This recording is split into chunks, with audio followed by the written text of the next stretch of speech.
дар толори арт-галерии Сомониён намоиши асарҳои узви Иттифоқи рассомони Ҷумҳурии Тоҷикистон мусаввир Бахтиёр Холматов доир гардид. Намоиш ба муносибати 30-солагии иҷлосии 16-уми Шӯрои Олии Ҷумҳурии Тоҷикистон бахшида шуд. Дар он муовини раиси вилояти Соғ Зайнура Азимӣ, муовини раиси шаҳри Хуҷанд Фирӯза Нурлозода ва аҳли илму фарҳанг иштирок намуда аз эҷодиёти ин рассоминомӣ дидан карданд. Дар намоиш намунаҳо аз маҳсули кори рассом Бахтиёр Холматов марзи тамошо гузошта шуд, ки он писанди меҳмонон гардид.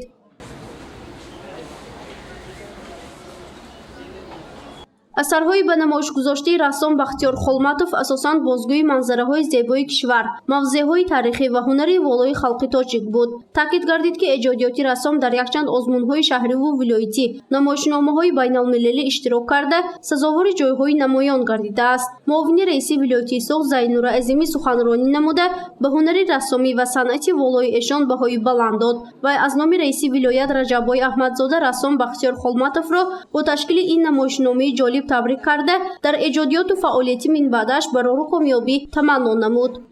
бо мақсади такмил додани савияи дониш ва маҳорати касбӣ Бахтиёр Маҷидович солҳои 1985-1992 дар донишгоҳи театри рассомии шаҳри Тошканд ба номи Николай Островский таҳсил карда, дар устохонӣ дар замонаш машҳури рассоми халқи O'zbekiston Legin Malakashро такмил додааст.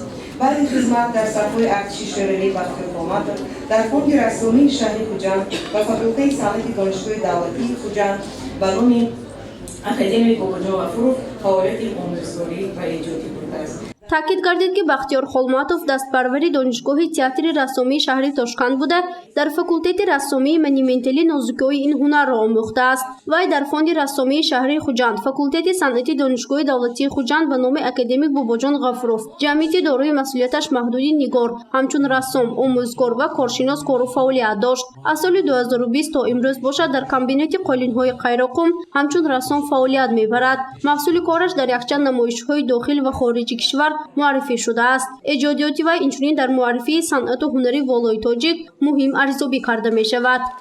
бо асарҳои пурмазмун, бо натюрмортҳои беҳтарине ки эҷод карданд, ғизои маънавии бисёр зиёд гирифтем ва ман боварӣ комил дорам, ки эҷодиёти Бахтиёр Маҷидовичро нафарҳои зиёд мебинанд, аз ин баҳра мегиранд, барои худашон ҷаҳони маънӣ кушода мекунанд ва барои эҷодиёти минбаъдашон аз асарҳои эшон ҳамчун манбаъ истифода мекунанд.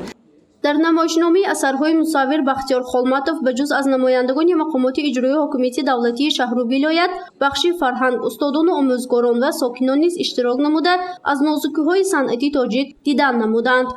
гузориши Фарзона Шамсиева, Наимҷон Аюбов барои барномаи Иттилоотии Хабар.